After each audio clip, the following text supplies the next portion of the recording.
story begins in the year 2024, when KASC sent its first human mission to the moon. But during landing, due to a technical failure, a massive explosion occurred in the spacecraft, and all the astronauts involved in that mission lost their lives. This incident shook the entire country, and our space program fell far behind in the eyes of the world. Exactly 5 years later, in 2029, to regain its honor, the country decided to go to the moon once again. For this new mission, 3 people were selected: Commander Lee, Cho Yoon-jong, and me. We underwent very intense training so that the mistake from last time would not happen again. Before the launch, we spoke to the media. Lee said that he would think of the name of his unborn child from space, and Cho said that he was doing all this for his family. But my reason was completely different. I was going to fulfill my father's unfinished dream because my father was also involved in the previous accident. Finally, the launch day arrived and our spacecraft successfully took off. In the beginning, everything was fine, but after a short while, we were hit by a terrifying solar storm coming from the sun. The radiation emitted from the sun completely damaged the electronic systems of our spacecraft. Our navigation system stopped working, and our contact with the control room was lost. Due to the radiation, the spacecraft's sensors also started failing. Down on Earth, the science minister had to come on television to explain things to the people, while the media increased people's fear even more with their talks. Meanwhile, Lee and Cho went out to check the spacecraft from the outside because they thought they could fix it. I did not have much understanding of technology, so I was very nervous inside, but both of them told me to stay calm and assured me that everything was under control. Then Cho noticed that there was a leak in the fuel tank. Before he could understand anything,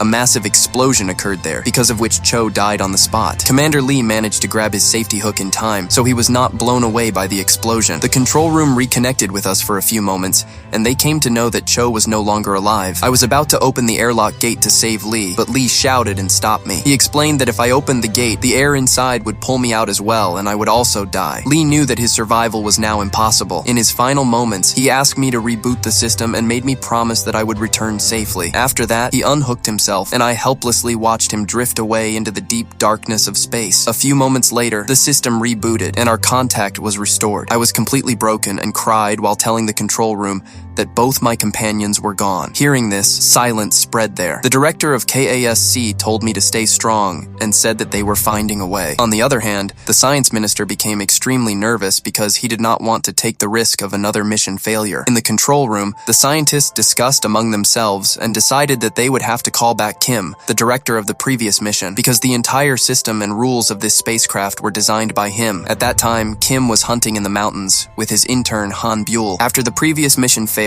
he had distanced himself from KASC and was working at a small research center there. Just then, a KASC helicopter arrived there, seeing which the animals ran away. Kim first clearly refused to return, but when he found out that I was the son of an astronaut who died in the previous mission, he changed his decision. Meanwhile, the temperature of the spacecraft started dropping rapidly, which made the science minister nervous again. Then Kim arrived there and spoke directly to me. He explained to me in simple words how the spacecraft could be brought into the moon's orbit using just one thruster. His plan worked, and slowly the temperature started rising. In a short while, the spacecraft began orbiting the moon, which was now much safer than before. After this, Kim told me to get some rest while they figured out a way to bring me back. I asked in surprise who I was talking to. When I found out his name, I remembered my father's funeral because Kim was also present there that day. At that moment, I looked at my companion's family photos and started thinking about how their families must be feeling at that time. Meanwhile, Kim called his former wife Moon Young, who now works at NASA, but she told him that NASA was refusing to help because they considered this mission to be a complete failure. After hanging up the call,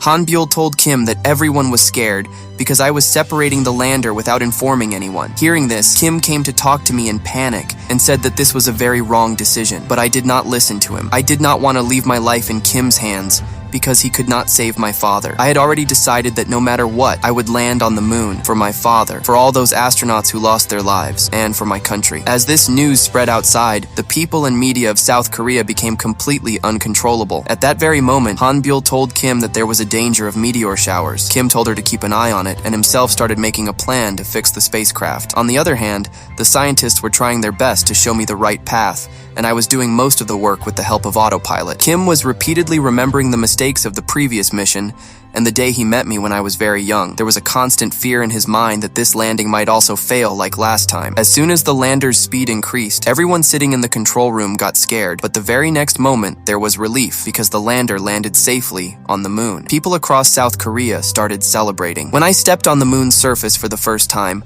I placed the uniforms of my 2 companions and a photo of the entire crew there, and then planted my country's flag. After that, according to the mission, I moved forward with the rover to collect samples, while the drone was monitoring everything from above. On the other side, Kim was sitting with the scientists discussing ways to fix the system. At the same time, the president addressed the nation, and due to the situation, appealed to NASA to help in my safe return. Moon-young tried to convince senior NASA officials, but they refused, using the danger of meteors as an excuse, and said that her decision was taken emotionally. At the same time, Han-byul saw some dangerous signals on her tablet and ran to tell Kim that the meteor shower was actually moving toward the moon. On my side, I proudly reported that I had collected all the samples, even the ice beneath the moon's surface. I thought maybe the readings were wrong because I could not see anything unusual in the sky, but suddenly the ground started shaking and meteors began falling around me. With a powerful shock, I was thrown far away. The scientists immediately told me to go inside the lander. I tried to return quickly on the rover, but then a very large meteor fell, and due to the explosion, my rover got stuck in a crater. Seeing the situation getting worse, going against the director's wishes,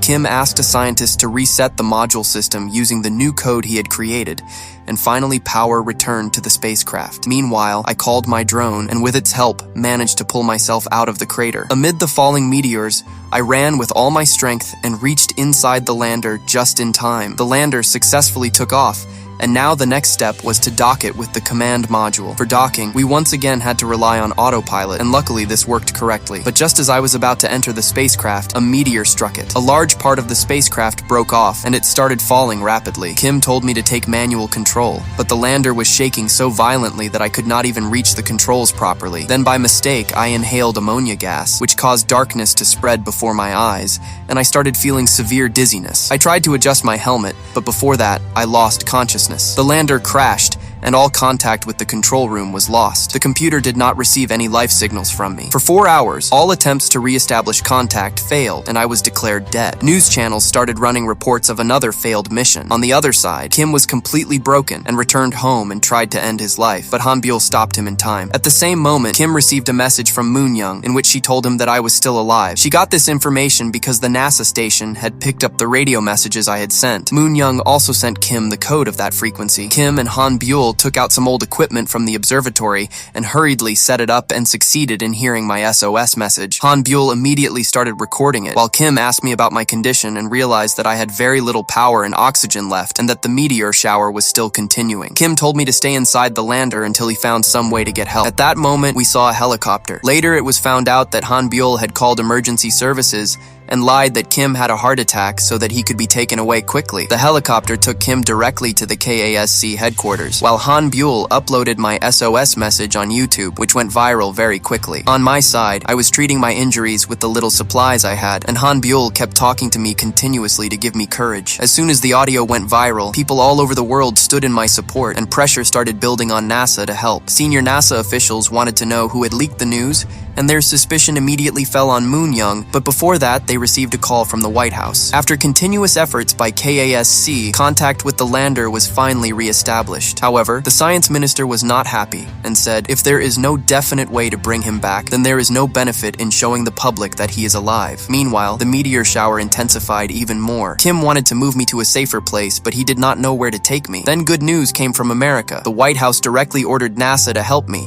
and this news spread across news channels all over the world. The American lunar station and Moon-young contacted KASC so that a rescue mission could be planned. But at the NASA office, Moon-young was thrown out and asked to appear before the committee. To look good in front of the White House, she was allowed to stay only until this final mission. Before leaving, Moon-young clearly warned that this mission could succeed in only one attempt. After this, the American station moved forward to dock with our South Korean spacecraft. I once again tried to launch the lander, but due to excessive shaking, it could not take off. There was very little space, and the lander could not straighten properly. Kim told me to abort the mission, but by then it was too late. The lander fell to the ground and rolled for several minutes.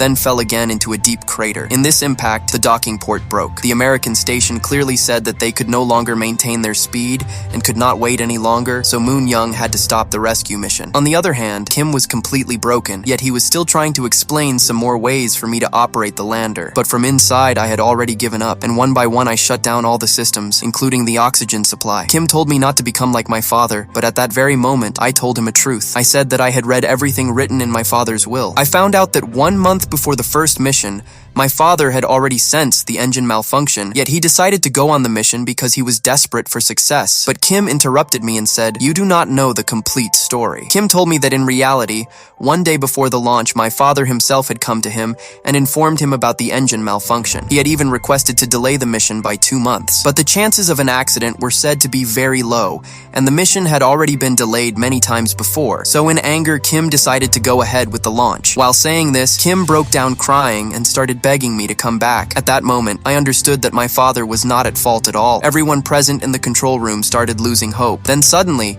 the computer showed that the spacecraft's oxygen supply had turned back on. Now I did not want to step back. I was ready to move forward, so I told Kim to give me the next instruction. At that same moment, Moon Young was also listening to everything. She ignored the orders that came from above and decided to contact KASC again to make a new plan because she knew that her job was going to be lost anyway. Kim was worried about the broken dock, but Moon Young had full faith that Kim would definitely find some way. Kim ran to the control room and, together with the scientists, explained to me how it was possible to go outside and manually activate the thruster. By now, I had reached a place where there was more open space, and from here I was able to successfully launch the command module. Meanwhile, Moon Young locked herself inside her office and directly spoke to the astronauts at the American station. She told them that even if there was no order from the government, they were all astronauts first, belonging to different countries, and a fellow astronaut's call for help should never be ignored. Just then, senior officials broke down the door and forcibly took Moon Young away. At the same time, I saw that my lander was moving toward the part of the moon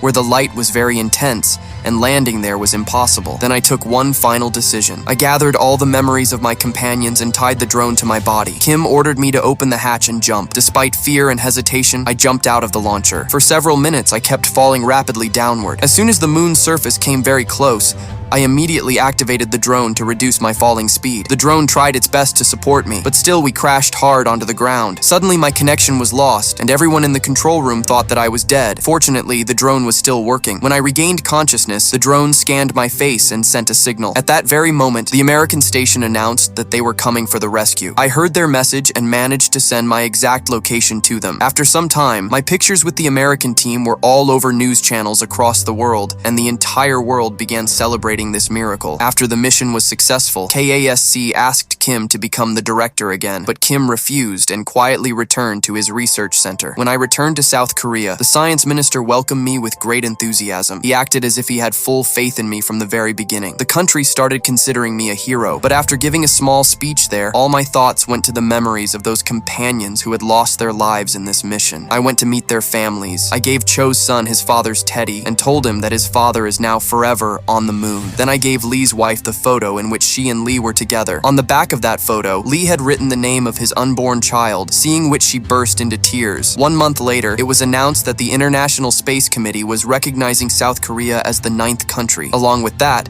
the news also came that Moon Young had become NASA's first female director on the orders of the White House. On the other hand, at the research center, Kim was teaching a teacher and her small children about space. Just then, an employee wearing an astronaut suit started explaining the spacesuit to the children. As soon as he removed his helmet, Kim was shocked because it was none other than me. We both saluted each other, and with this, the story ends here. If you were stuck in my place where there was no hope of survival and death was standing right in front of you, what would you do? Be sure to tell in the comments, and if you liked the video, then do not forget to like it and subscribe to the channel.